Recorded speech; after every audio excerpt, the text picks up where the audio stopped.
And welcome into Talk of the Town here on Channel 57. Glad you decided to join us today. Got a real busy show for you, and one guy that we always like talking to is Greg Guillen, who is here from Medical Art Prosthetics. So Greg, thanks for joining us. Yeah, thanks. Yeah, always like seeing you in because a lot of this stuff to me seems miraculous. So today we're talking anaplastology. How does that relate to the field of prosthetics, and what is anaplastology? Yeah, prosthetics, people are more familiar with that term, obviously, and that's why we use it in the name of our company, is Medical Art Prosthetics, and it's a very broad, large, traditional field that deals with making prosthetic or artificial replacements for the body.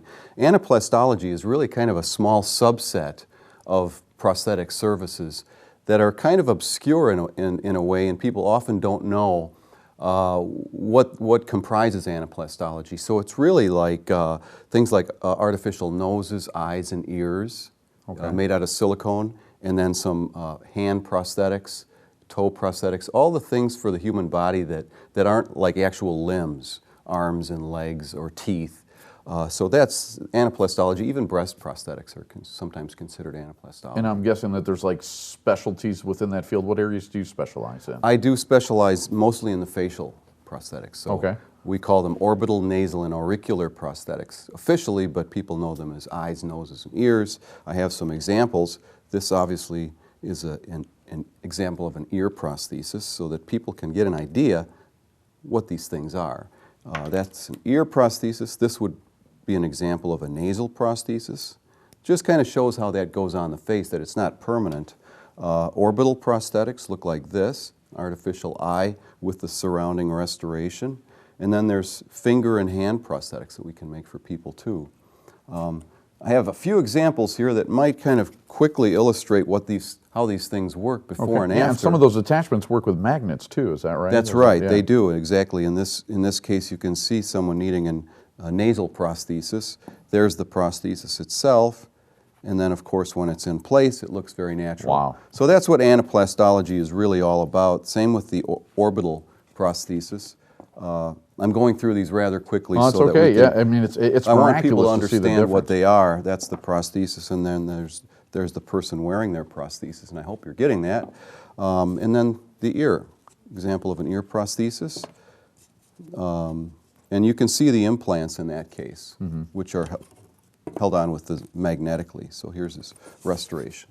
That's basically what types of anaplastology I specialize in. Incredible. So now if someone who is thinking about getting a prosthesis or already has a prosthesis, maybe needs a new one or needs tweaking, how do they go about doing that? It's difficult. I always tell people that they need to do their own research, go online, do a lot of research online, see a lot of examples of whoever the practitioner might be, their work.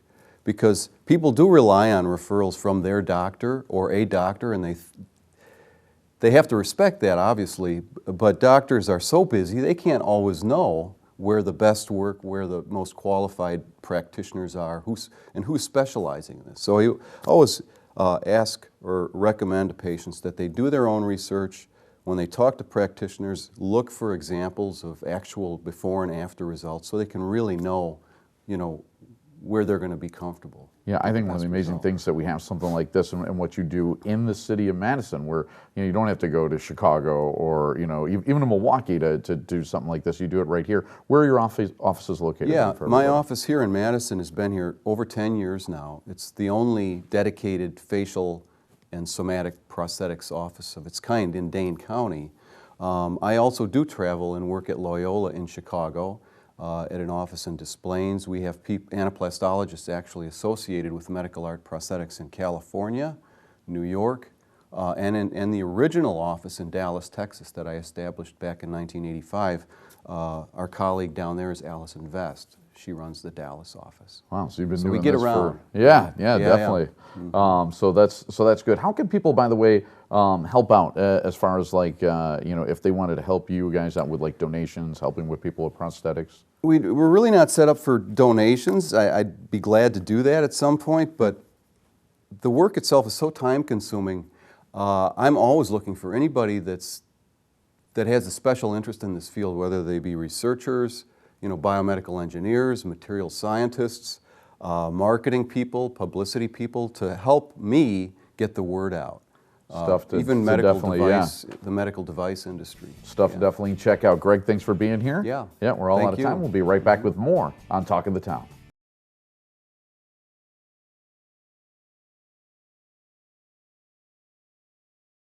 And welcome back to Talk of the Town as we talk now from Ben, who is here from Madison Country Day School. And welcome to the program, Ben. Thank you. Yeah. Thank you for having me, Rich. You bet. Thanks for coming on. And kind of big doings around the Madison Country Day Schools. In May, you're going to see your 10th graduating class, and it's going to be in the fall, 20 years for you guys out there. So talk to us a little bit then, how the school has changed since its beginning days. Yeah, it's an incredible story, Rich. We started 20 years ago with 23 students.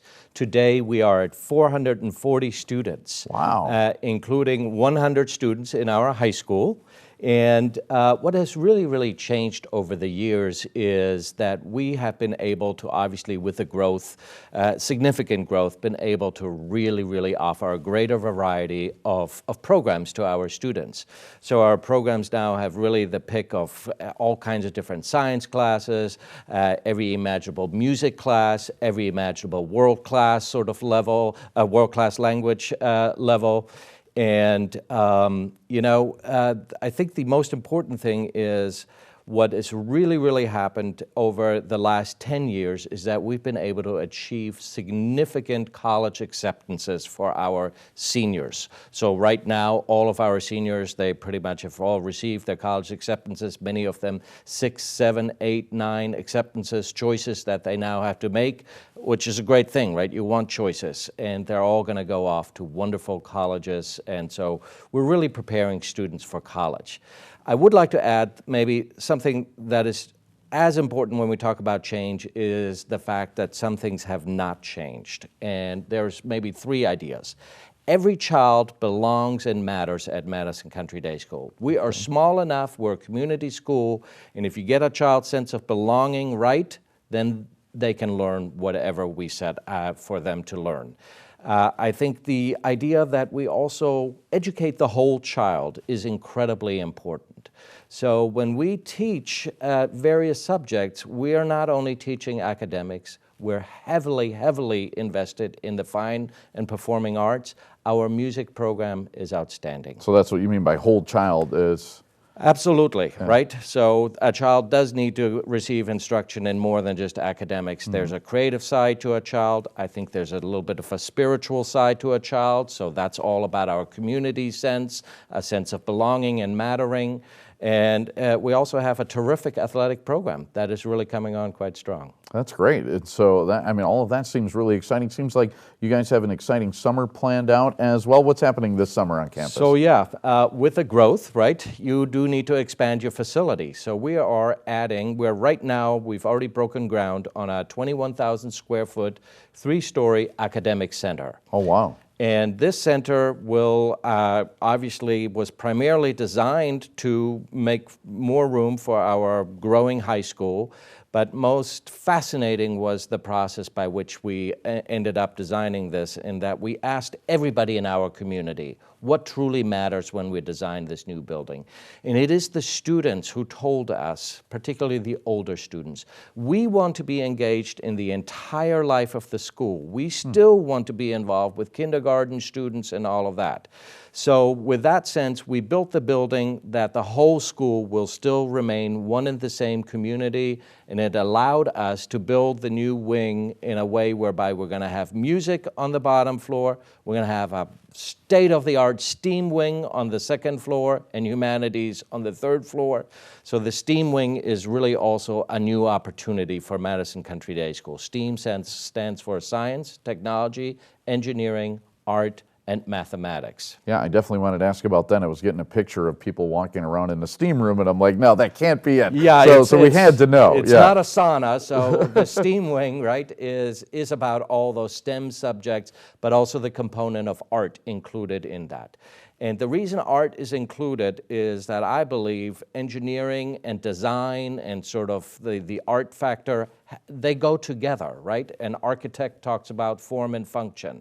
So the central point of the new STEAM wing is going to be our maker space. And the makerspace is going to be a technology lab where our students have the opportunity to use technology to come up with solutions to practical problems that they discuss in their science classrooms. A basic example would be how best to construct a bridge, right? They will learn all of that in math and science, and then they'll go to the lab and print a bridge or design a bridge on various software and all of that. All of this sounds incredible. Ben, thank you so much for joining us. I wish we had more time. We are out of time, as we'll be back with more right here on Talk of the Town.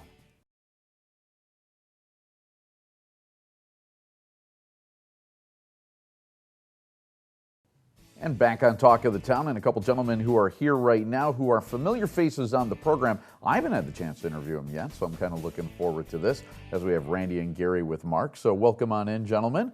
Thanks for joining us. And I hear that you have a plan in place, I guess, for managing all of those boxes of old electronics that people have, like either in their closets or basement. What are we supposed to do with those? Yeah, absolutely. Hi, Rich. It is great to be back. We absolutely have a solution for managing e-waste and offline computer equipment.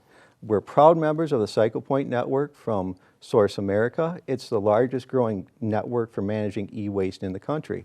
So here's a little bit about how it works. If in your home or business you have computers, old laptops, flat monitors, printers, scanners, old business phone systems or personal phone systems, old cell phones, any of that equipment, even the cables that connect everything together, we can accept those items for you at no charge. Now, when you're going through and doing your spring cleaning, which a lot of people will be doing here shortly, and you come across some of those old tube televisions or tube monitors or even a flat screen that may be no longer working, we can accept those items for people as well and free up some of their space at their business or their home. We do have a small charge for that, but it keeps these items out of landfills here in our community. Yeah, it seems like everybody has that, so that's a very needed service. So that's very nice indeed. How can people drop off their e-waste items? Well, that's a great question. We have a collection drive coming up here later on in the month. It's for the community, and in specific, it's for Earth Day, celebration of Earth Day. Our collection dates for that are going to be April 22nd from 4 to 7 p.m. That's a Friday night. And then on a Saturday on April 23rd from 9 till 2. That's going to be at our 805 Forward Drive location on the west side of Madison between Whitney and Gammon Road. An important thing for people to remember, if they can't make that collection drive, they can always drop things off during normal business hours, Monday through Friday, 8 to 3 at that same location. Okay. And tell our audience, I guess, a little bit too about the employees that you have that kind of take care of all of that and demanufacture the electronics, if you will. Yeah, that's probably the most exciting aspect about this whole venture. It's a job creation effort that's geared towards creating employment opportunities for adults with disabilities to work in an integrated setting alongside people without disabilities. Our studies have shown that upwards of 70% of the folks with disabilities are either unemployed or underemployed, and we're just trying to narrow that gap. Absolutely. So this seems like a pretty involved process. What are the biggest things that this process brings to the community? Well, there's 4 things really. It brings security, it brings convenience, it's environmentally friendly. We're keeping, some of this equipment out of landfills.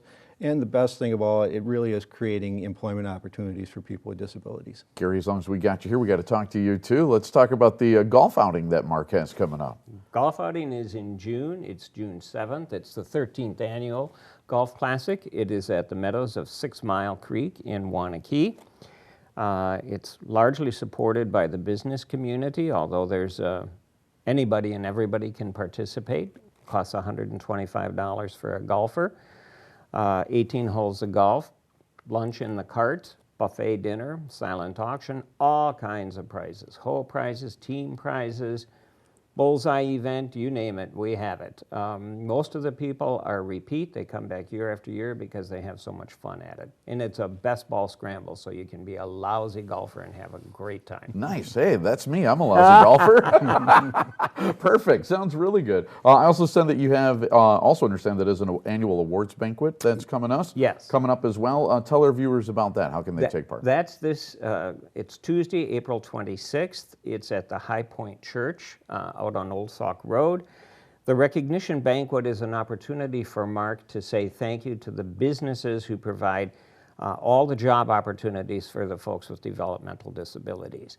And a lot of the folks with the disabilities prepare the speeches and personally do the thank yous. There's also thank yous to just businesses who support Mark in general. It's a wonderful opportunity. Yeah, that sounds great. So good luck with all of that, the golf outing, the awards banquet, and hopefully we can get that e-waste stuff taken care of as well. Gentlemen, thanks for being on. Thank you. Thank you. We'll be back with more Talk of the Town right after this.